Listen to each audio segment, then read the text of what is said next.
जंगल में बरसात का मौसम चल रहा था। ऐसे में कालू कौवा और गोरी कवि अपने घोंसले में बैठे हुए थे।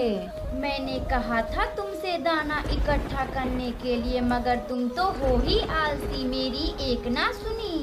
मेरी एक ना सुनी? बोल तो ऐसी रही हो, खुद बहुत मेहनत करती हो, याद है तुम्हें? सारा दिन सोई रहती हो, जब दाना लाने को कहता तो तुम मुझसे लड़ाई कर लेती। उसी जंगल में चिड़िया अपने दोनों बच्चों के साथ बैठी हुई थी। उसके घर में खाने के लिए दाना भी था और कुछ फल भी थे।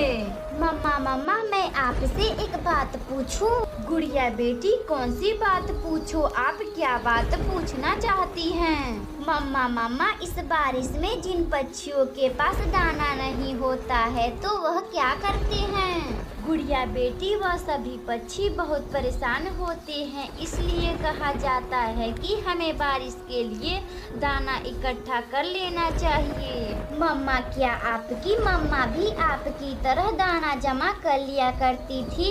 गुड़िया बेटी, हाँ, मगर एक बार मेरी मम्मा का बहुत तबीयत खराब हो गया था, तो हमें और मेरी मम्मा को 2 दिन तक भूखा ही सोना पड़ा। ऐसे ही बातें करते मम्मा चिड़िया और उसके दोनों बच्चे घर में बैठे हुए थे और अपनी मम्मा का बातें सुन रहे थे। इधर गोरी कवि भूख से तड़प रही थी। मुझे तो यह बारिश बहुत बुरी लगती है, ना जाने कब यह बारिश रुकेगी और कब मुझे दाना मिलेगा।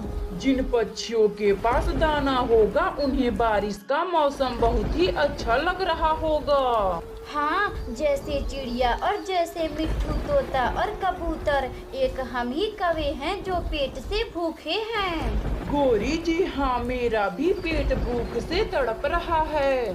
कालू जी, ऐसे मेरी भूख बढ़ती ही जा रही है, आप जाइए और कुछ दाने का व्यवस्था कीजिए प्लीज कालू जी। गोरी जी, मुझे तो वह चिड़िया एक भी दाना नहीं देगी, मुझे तो कबूतर के घर जाना चाहिए। कालू कौवा फिर दाना लाने राजू कबूतर के दरवाजे पर दस्तक देता है। पीछे होखो, थोड़ा पीछे होकर बात करो कालू। कबूतर, मेरे प्यारे दोस्त कबूतर, मुझे अंदर तो आने दो। नहीं नहीं, तुम अंदर नहीं आओ, जो भी बात बोलना है तुम बाहर से ही खड़ा होकर बोलो। कबूतर, वह मेरी पड़ोसन है ना रानू चिड़िया, उसके बच्चे बहुत भूखे हैं, उसी ने मुझे दाना लाने के लिए तुम्हारे पास भेजा है। क्या रानू चिड़िया के बच्चे भूखे हैं? राजू कबूतर कालू कौवा का दुख भरी बातें सुनकर गेहूं का कुछ दाना चिड़िया के बच्चों को खाने के लिए दे देता है। कबूतर, अब मैं चलता हूँ, चिड़िया के बच्चे भूख से तड़प रहे होंगे। कालू कौवा फिर अपना छाता लेकर उड़ता उड़ता गोरी कवि के पास आता है। गोरी जी, मैंने कबूतर को बुद्धू बनाकर कुछ खाने के लिए दाना लेकर आया हूँ। कालू जी, यह दाना आप लाए हैं, मुझे दे, मुझे बहुत जोरों की भूख लगी है, मैं आपके लिए चिड़िया से दाना मांग कर ला दूंगी। गोरी कवि फिर थोड़े ही देर में सभी दानों को चट कर जाती है। गोरी कवि जी, अब आपकी बारी है, आप रानू चिड़िया के घर जाएं और मुझे भी कुछ खाने के लिए ले आएं। गोरी कवि फिर थोड़े देर में रानू चिड़िया के पास जाती है। रानू चिड़िया, मेरी मदद करे, मुझे कुछ खाने के लिए दे दे, मेरे पति कालू कौवा का तबीयत खराब हो चुका है, जिससे हम लोग दाना जमा नहीं कर पाए हैं। गोरी बहन, यह ले दाने और इसे लेकर जाएं और अपने पति कालू कौवा को दे दें। रानू चिड़िया फिर गोरी कवि को कुछ दाने दे देती है।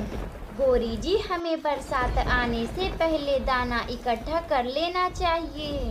गोरी कवि फिर दाने लेकर अपने पति कालू कौवा के पास आती है। कालू जी, यह ले दाने, मैं चिड़िया से झूठी कहानी बनाकर आपके लिए दाना ले आई हूँ। इसी तरह दिन गुजर रहे थे और बारिश का मौसम भी खत्म हो गया है और सभी पक्षी अपने घर में खुशी खुशी रहने लगते हैं। प्यारे दोस्तों, अगर आपको यह कहानी अच्छी लगे तो वीडियो को लाइक करें और चैनल को सब्सक्राइब करें और बेल आइकन को दबाना ना भूलें। हमें कमेंट बॉक्स में बताएं कि हमारी कहानी आपको कैसी लगी। दूर किसी जंगल में एक जादुई चूड़ियों का पेड़ था जिस पर तरह तरह के रंग बिरंगे चूड़ियां थे। जादुई चूड़ी का पेड़ जिस पक्षी को जो चूड़ी पसंद आ जाता था वह उन्हें वही चूड़ी ही दिया करता था। कालू जी, मेरे प्यारे पति कालू जी, मैंने सुना है जंगल में एक जादुई चूड़ियों का पेड़ है जो सबको रंग बिरंगे चूड़ियां दिया करता है। आप मेरे लिए कुछ चूड़ियां ला दीजिए ना। गौरी जी, मुझे नहीं करना यह औरतों वाली काम, आपका काम है, आप खुद कीजिए ना। कालू जी, मैं चली जाती मगर बाहर इतना तेज धूप है, मेरा रंग काला हो जाएगा। गौरी जी, आप तो पहले से ही काली हैं, थोड़ी और काली हो जाएंगी तो क्या फर्क पड़ने वाला है। खबरदार कालू जी, आपने मुझे फिर काली बोला तो मैं अब जा रही हूँ रानू चिड़िया के पास, उसके साथ जाकर चूड़ी ले आऊंगी। इतना बात बोलकर गौरी कवि रानू चिड़िया के पास जाती है और उससे चूड़ी लाने के लिए बोलती है। रानू चिड़िया, मैं चूड़ियाँ लेने जा रही हूँ, तुम्हें भी मेरे साथ चूड़ी लेने चलना है। गौरी जी, हाँ, मेरी भी सारी चूड़ियाँ खत्म हो गई हैं, मुझे भी चूड़ी लेने जादुई चूड़ी के पेड़ के पास जाना है। फिर रानू चिड़िया और गौरी कवि चूड़ियाँ लेने जादुई चूड़ी के पेड़ के पास जाती हैं। जादुई चूड़ी के पेड़ जी, जादुई चूड़ी के पेड़ जी, मुझे कुछ चूड़ियाँ दे दे, मेरी सारी चूड़ियाँ खत्म हो गई हैं। गौरी कवि का बात सुनकर जादुई पेड़ गौरी कवि और रानू चिड़िया को रंग बिरंगे चूड़ियाँ दे देता है, जिसे लेकर वह दोनों अपने घर चली आती हैं। मम्मा मम्मा, जंगल के सरपंच ने अभी अभी घोषणा करवाया है कि आज बहुत जोरों शोरों से बारिश आने वाली है। गुड़िया बेटी, अपना घर टूट भी सकता है, हमें जरूर कुछ करना चाहिए। मैं अभी कुछ पक्षियों से मदद मांगने जा रही हूँ, आप अपना ख्याल रखिएगा। इतना बात बोलकर मम्मा चिड़िया सभी पक्षियों के पास जाती है जो सभी एक साथ बैठे हुए थे। अगर यह बारिश आ जाएगी तो सब तहस नहस हो जाएगा। राजू कबूतर, तुम ठीक बोल रहे हो, हमें जरूर कुछ करना चाहिए। तभी उसी झुंड में कालू कौवा बोलता है, क्यों ना हम लोग लकड़ियों को इकट्ठा कर कर अपना एक मजबूत वाला लकड़ियों का घर बनाएंगे। हाँ, यह सही रहेगा। अब हम लोग सभी लकड़ियों को इकट्ठा कर कर एक मजबूत का लकड़ी का घर बनाएंगे। इतना बात बोलकर सभी पक्षी लकड़ियों को खोज खोज कर अपना मजबूत सा घर बनाते हैं, लेकिन बारिश का कहर इतना तेज था कि सभी घर टूट जाते हैं। मम्मा मम्मा, अपना घर तो टूट गया, अब हम लोग क्या करेंगे? गुड़िया बेटी, बारिश तो बहुत तेज आ रही है, मुझे तो कुछ समझ भी नहीं आ रहा, मैं करूँ तो क्या करूँ। उसी बारिश में रानू चिड़िया और गुड़िया की बातें जादुई पेड़ सुन रहा था। तभी जादुई पेड़ रानू चिड़िया से बोलता है, रानू चिड़िया, मैं तुम्हें एक चूड़ी का घर दे रहा हूँ जो बहुत ही मजबूत होगा, इसका बारिश कुछ नहीं बिगाड़ पाएगा। तभी जादुई चूड़ियों का पेड़ एक चूड़ी वाला रानू चिड़िया को घर दे देता है जो बहुत ही मजबूत था, जिसमें रानू चिड़िया और गुड़िया खुशी खुशी रहने लगती हैं। अगर आपको यह कहानी अच्छी लगे तो वीडियो को लाइक करें और चैनल को सब्सक्राइब करें और बेल आइकन को दबाना ना भूलें। हमें कमेंट बॉक्स में बताएं कि हमारी कहानी आपको कैसी लगी। दूर किसी जंगल में मम्मा चिड़िया अपने बच्चों के साथ हंसी खुशी रहती थी। मम्मा चिड़िया अपने बच्चों को बहुत प्यार करती थी और उनका बहुत ख्याल रखती थी। मम्मा, मुझे एक बुढ़िया का बाल खाना है, आते वक्त आप मेरे लिए बुढ़िया का बाल लेते आइएगा। मम्मा, मुझे भी जो कुकू कह रहा है वही खाना है। कुकू और गुड़िया, आप लोग चिंता ना करें, मैं आते वक्त बुढ़िया का बाल लेते आऊंगी। मम्मा चिड़िया के घर में कोई काम करने वाला ना था। बहुत पहले पापा चिड़िया का देहांत हो गया था। उस दिन से सारा भार मम्मा चिड़िया पर आ गया था। बच्चों, मैं अब काम पर जा रही हूँ। आप लोग अपना ख्याल रखिएगा और खिड़की के बाहर ना देखिएगा। मम्मा चिड़िया फिर काम करने उल्लू जमींदार के पास जाती है। गुड़िया दीदी, क्यों ना हम लोग फुटबॉल खेलते हैं? मम्मा भी नहीं है, हम घर में रहते रहते बोर हो रहे हैं। ठीक है कुकू मेरे भाई, चलो हम लोग बाहर फुटबॉल खेलते हैं। दोनों बच्चे फुटबॉल खेलने लगते हैं। उसी जंगल में एक दुष्ट कवि रहती थी जो पलक झपकते ही चोरी कर लिया करती थी।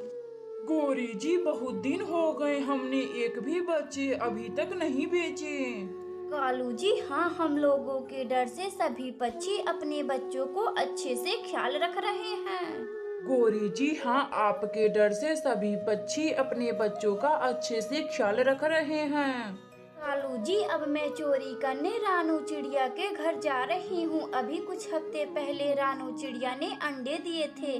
अब उसके बच्चे काफी बड़े हो चुके होंगे। गौरी जी, हाँ, आप तो बहुत अच्छी बात बोली हैं। आप जाइए उन बच्चों को चुरा लीजिए। गौरी कवि फिर रानू चिड़िया के दरवाजे पर जाती है। कोई है घर में? कोई है? जंगल में बहुत बड़ा मेला लगा हुआ है।